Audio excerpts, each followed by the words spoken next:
on s'est calé sur ce qu'on allait vous raconter aujourd'hui.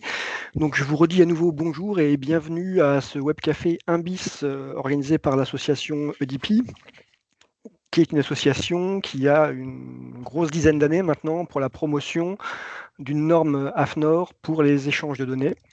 La norme étant la norme NFX 50-276.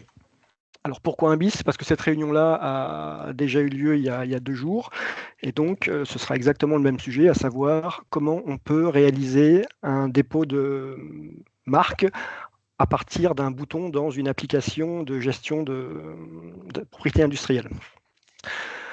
Je veux remercier, avant de commencer, l'INPI et Jean-Baptiste Dargaud pour sa participation, aussi bien à ce webcafé qu'à l'élaboration de la norme. Et vous préciser, pour ceux qui ne suivent pas forcément de près l'évolution de cette norme, qu'on est actuellement en train d'écrire une révision de la norme pour la faire évoluer et l'adapter encore plus à nos besoins. Donc ce webcafé va se dérouler en 3 parties. Une première partie dans laquelle je vais vous lancer une vidéo qui illustre comment, à partir d'une application, on réalise ce dépôt. Une deuxième partie dans laquelle Jean-Baptiste, donc de l'INPI, va vous présenter le portail de dépôt, donc une vision différente, vue d'un office. Et une troisième partie dans laquelle on pourra répondre à vos questions si jamais il y en avait. Donc à nouveau, merci, et je lance la vidéo.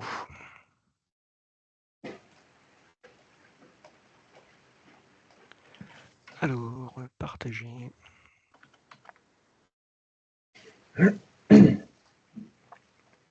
Ah, oui, excusez-moi, j'ai oublié de partager le son. Partager, inclure le son. Hop. Voilà. Et c'est parti. Cette vidéo montre comment préparer un dépôt de marque française à partir d'un système de gestion de pays. Le système de gestion de pays en question est ici Actapi dans sa version web. On commence par aller chercher la procédure à partir de laquelle on souhaite préparer le dépôt. On peut vérifier rapidement que pour cette procédure, toutes les informations nécessaires à la réalisation du dépôt ont été saisies. Dans notre cas, il s'agit d'une marque verbale comportant 2 classes avec leur description. Et on peut également vérifier dans les contributions qu'il y a bien un déposant qui a été renseigné. À partir de là, on n'a plus qu'à saisir le représentant, ici il n'y en a qu'un, et à exporter la marque pour le dépôt. On récupère alors un fichier zip que l'on va pouvoir utiliser sur le portail de l'INPI. Au niveau du portail de l'INPI, on commence un nouveau dépôt et on passe en mode expert. À partir du mode expert, on va sélectionner le fichier. On valide. Et si tout se passe bien, on a bien une confirmation que le dépôt a bien été pré-rempli.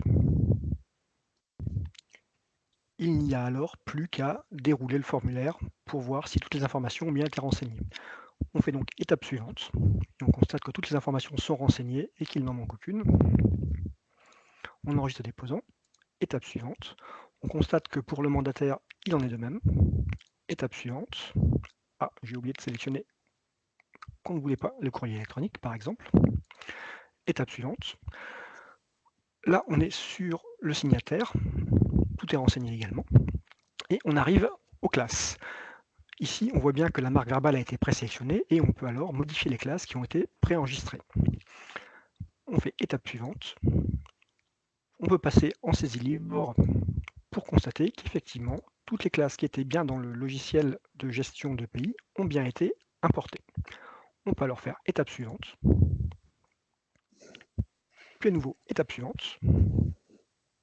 Étape suivante. Et on peut vérifier que le dépôt est bien conforme à ce que l'on souhaite faire avant de passer à l'étape finale.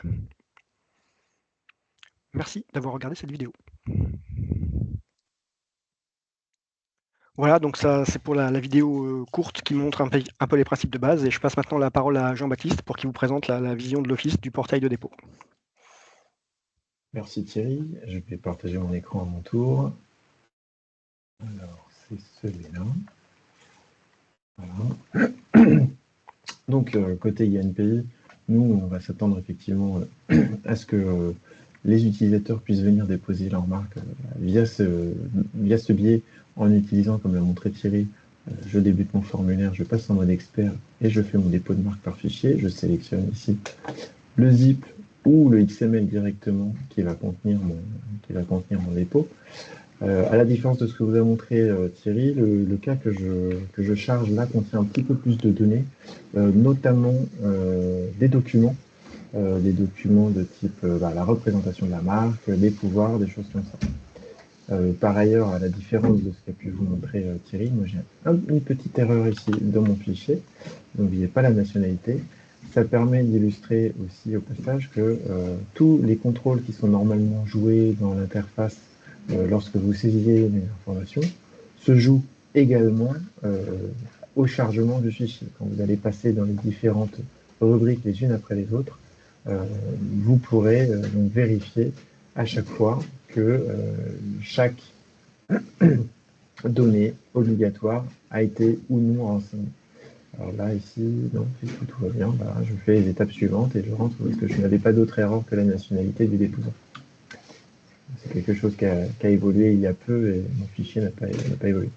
Concernant la marque elle-même, cette fois-ci, c'est une marque figurative et plus une marque verbale.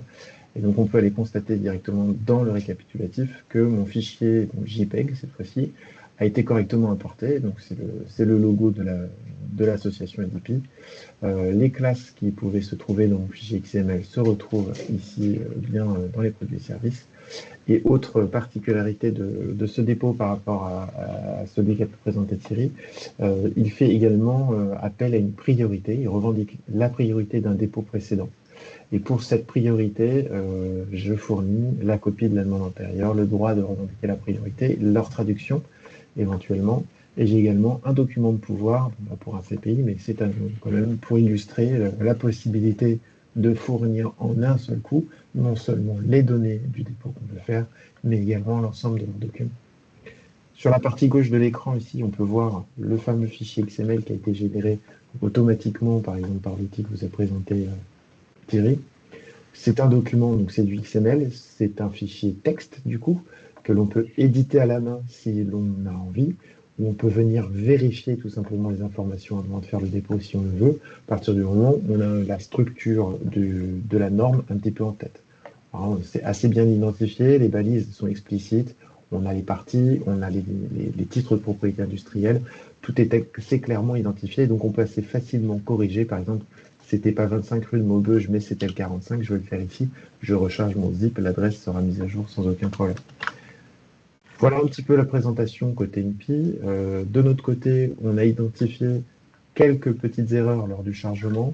La première étant sur la référence client ici, qui n'est pas prise au bon endroit dans le document. Donc il faut la modifier éventuellement à la fin, après le chargement, mais comme c'est le premier écran sur lequel vous arrivez, donc ça ne gêne pas tellement. Et on a également identifié un petit souci sur les transformations, où là, la fourniture de documents pose problème. Ce sont les deux soucis qu'on a pu identifier.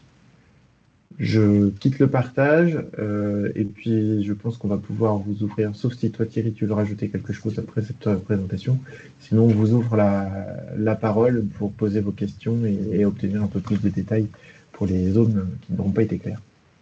Alors effectivement, enfin comme la dernière fois, je vais juste dire qu'effectivement par rapport à la référence interne, il existe un contournement, enfin un moyen de s'adapter au comportement du portail, à savoir que pour qu'elle s'affiche correctement dès le départ, il suffit au niveau de l'identifiant du tiers dans le fichier XML d'utiliser non pas la référence de l'identifiant dans votre système, du tiers dans votre système, mais la référence interne de votre procédure, de votre marque.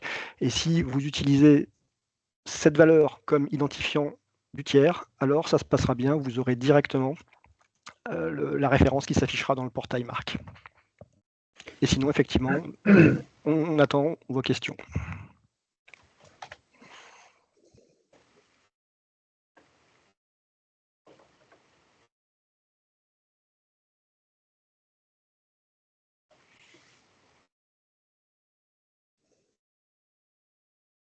Non, donc il n'y en a pas, donc tout le monde est convaincu. Alors, les questions peuvent se poser par le chat aussi. par le chat et je crois que je suis en train de regarder, mais j'ai l'impression que les micros sont désactivés et ne peuvent pas être réactivés par les personnes. Je ne sais pas. Désactiver tous les micros aussi. Chacun de vous normalement de pouvoir réactiver son micro. Donc, bah, n'hésitez pas à poser des questions pour avoir un peu plus de détails. Euh, Concernant ce fichier à la norme, donc comme le disait Thierry tout à l'heure, il est en train d'évoluer, puisqu'il y a une révision de la norme qui se met en place. Côté INPI, pour nous, il s'agit d'une première étape avant la mise en place d'une API. Alors, Yannick, tu préviens, on ne peut pas intervenir par micro. Ah, c'est ça, les micros ne sont pas réactivables. Bon, donc ça, Catherine, est-ce que je peux te laisser vérifier comment ça fonctionne? Parce que je ne suis pas du tout un adepte de Teams. Concernant la question, le système est déjà opérationnel sur le portail de l'INPI. Hein. Les démonstrations qu'on vous a montrées, ce sont c'est le portail actuel auquel vous avez accès. Le fichier de départ. Alors, ce fichier de départ, comment est-ce qu'on obtient ce fameux fichier XML? Donc, Thierry, ce qu'il vous a montré, c'est que c'était un fichier qui était généré par son application de gestion interne de titres, Actapi. Il faut savoir que la norme EDP promeut, l'association EDP promeut la norme AFNOR, et dans cette norme, dans le groupe de travail de l'AFNOR, se trouvent l'INPI, se trouvent les associations de professionnels, mais se trouvent également des éditeurs de logiciels. Je ne les citerai pas tous parce que je ne les ai pas tous en tête, mais des éditeurs voilà, de logiciels de gestion de titres de propriété industrielle. Et donc, ce que vous pourrez faire, c'est vous rapprocher de votre éditeur pour lui demander si et quand il aura prévu une sortie de votre base de données dans un format à la norme. C'est un peu l'idée. Si on parle de fichiers d'exemple, de choses comme ça, la documentation est en train de se finaliser chez nous. Je vais voir ça avec un de mes collègues qui est dans la réunion pour mettre assez rapidement en ligne maintenant la codification manquante et certainement des fichiers d'exemple également. Vous pourriez éventuellement les utiliser comme point de départ. Oui, et par rapport donc à tout le matériel qui vous a été présenté aujourd'hui, il sera disponible sur le site de l'association EDP. Peut-être pas forcément cette semaine, mais au plus tard la semaine prochaine, je pense. Et pour accéder à plus d'informations, il est toujours possible d'adhérer à l'association UDP pour obtenir la formation à jour. Pour ce qui est de la mise en œuvre de la norme pour ceux qui seraient les plus techniques ou qui seraient vraiment très curieux, il est aussi possible de se connecter sur le site de l'AFNOR pour acheter la norme. Pour des raisons diverses et variées, nous, on n'a pas le droit de vous la diffuser, puisque bien qu'ayant participé à son élaboration, elle reste la propriété intellectuelle de l'AFNOR.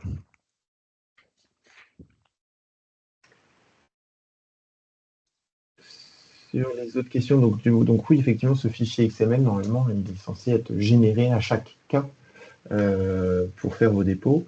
Comme je le disais, c'est la première marche vers le machine-to-machine pour nos INPI. C'est un format qui nous a paru extrêmement pertinent pour ce genre d'application. Pourquoi? Parce qu'en fait, c'est un format qui va permettre de faire à peu près toutes les actions possibles que vous avez sur votre interface. C'est-à-dire que ça permet de faire effectivement un dépôt, mais avec le même format, alors en changeant les codes à l'intérieur, on pourrait faire donc, par exemple, un renouvellement de marque française. Pour répondre à M. Rope, on pourrait tout à fait imaginer un renouvellement de marque française. C'est pas prévu pour les marques dans l'immédiat. Actuellement, nous sommes en train de refaire toute notre application brevet, et ce seront les brevets qui bénéficieront de cette norme à plus large échelle dans un premier temps. Ça sera l'idée, ce sera de le faire au niveau des brevets. On essuiera beaucoup les plâtres comme ça, et ensuite on pourra passer peut-être vers quelque chose de plus complet côté marque, ou directement sur des API, donc comme pose la question Yannick Biron, ça pourrait être aussi également directement sur API pour les marques, les dessins et modèles ou les brevets. C'est une évolution qui sera dans un deuxième temps. À court terme, je ne peux pas répondre sur la question, j'ai plus exactement les termes de notre contrat d'objectif et de performance en tête. Je sais qu'on parle d'API, mais je ne pourrais pas dire si c'est pour tout de suite ou pour dans 5 ans.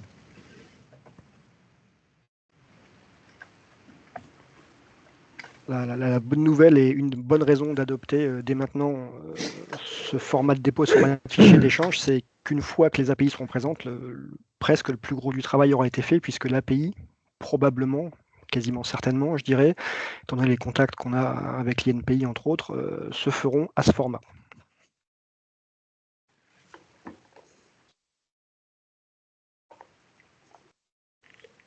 C'est à noter qu'il y a aussi des initiatives qui sont faites donc, par des éditeurs de logiciels. Il y a une initiative aussi qui a été faite par un cabinet pour fournir une plateforme de conversion qui permet de saisir, en fait, d'avoir un formulaire de saisie et de sortir un fichier à la norme à partir de ce formulaire. Faut imaginer que là, on vous a présenté uniquement un dépôt de marque. C'est une norme qui est prévue donc, pour tous les actes dont j'ai pu parler sur les portails de l'INPI ou sur des portails internationaux, si on arrive à convaincre nos partenaires internationaux. Mais c'est aussi une norme qui est censée pouvoir fonctionner entre professionnels de l'API pour s'échanger des documents brevets, des documents marques, mais également des facturations, pour s'échanger absolument toute documentation qui gravite autour des activités de la propriété industrielle. Donc on a déjà plusieurs actions qui ont été menées par différents acteurs, et en particulier donc, cette plateforme qui permet d'éditer par exemple une facture à la norme. Et si votre destinataire reçoit un système qui est capable de lire cette facture dans son système de gestion, en fait, il n'a aucune saisie à refaire à la réception de la facture. Tout est lu et tout est interprété correctement. Oui. Et à cela, j'ajouterais qu'en fait, cette norme n'est pas juste une norme en plus par rapport à toutes celles existantes, puisqu'il existait, au moment où on a commencé à y penser, des normes pour échanger des données de pays, des normes pour échanger des données de facturation, mais ce sont des normes qui ne se parlaient pas entre elles et qui n'étaient pas forcément adaptées aux besoins métiers des déposants et des représentants. Donc en particulier par rapport au cas que vient d'évoquer Jean-Baptiste, à savoir l'échange de documents commerciaux, des factures, des devis et autres, la norme est prévue non seulement pour échanger ces pièces-là, ce que saurait faire probablement une autre norme, mais en plus, cette norme permet d'établir des liaisons entre les éléments de la facture et des éléments de propriété intellectuelle, que ce soit des brevets ou des marques, et d'effectuer les liaisons directement dans le fichier, ce qui n'existait pas avant.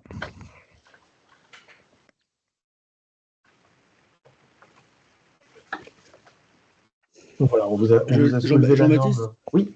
Jean-Baptiste et Yannick, excuse-moi, effectivement, on répète la question là sur le chat, donc je me permets de te la relever, mais il demandait si le système, enfin il y a quelqu'un qui demande si le système était opérationnel sur le portail INPI. Il me semble avoir répondu tout au début des questions. Oui, le système est complètement opérationnel dès à présent sur le portail de l'INPI. Tout ce qu'on vous a montré, c'était de la production, c'était pas une interface de recette ou de démo. Et comme une question qu'on nous a posée lors du précédent webcafé par rapport à la mise en place d'un tel dépôt, effectivement, le système est en production et il s'agit bien d'un pré-remplissage du formulaire. C'est-à-dire que quand vous envoyez un fichier sur la plateforme INPI, vous n'inscrivez rien dans les bases de l'INPI. Il n'y a pas d'effet tant que vous n'avez pas appuyé sur « Je souhaite déposer » ce qui est dans le formulaire. Et donc, en restant raisonnable, bien sûr, parce que j'imagine que la charge du site de l'INPI a ses limites, mais vous pouvez faire des tests sans conséquence pour vous, en fait. Si vous voulez tester un fichier, essayer, regarder à quoi ça ressemble, vous pouvez très bien déposer un fichier. Enfin, c'est la seule solution d'ailleurs pour qualifier votre application ou votre système pour être compatible avec l'INPI, sous le contrôle de Jean-Baptiste, bien sûr.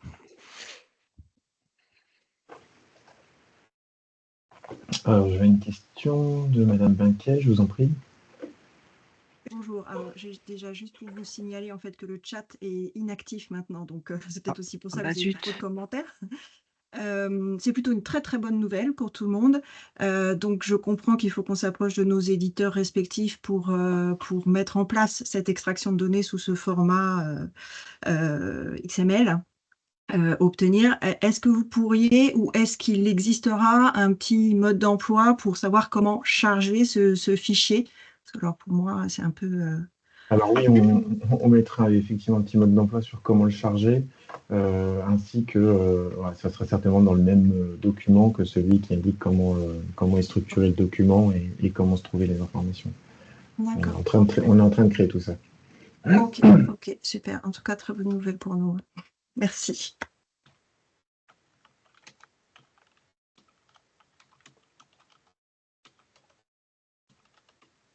Jean-Baptiste?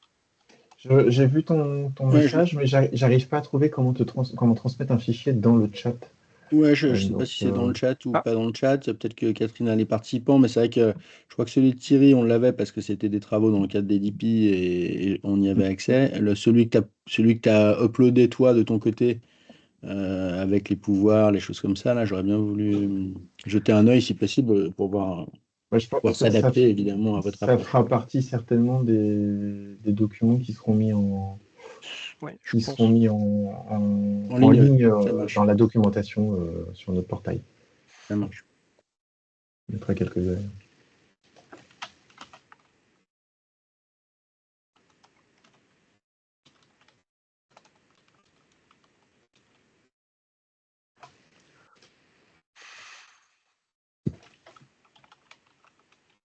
Tout le monde est satisfait, il a trouvé ce qu'il était venu chercher.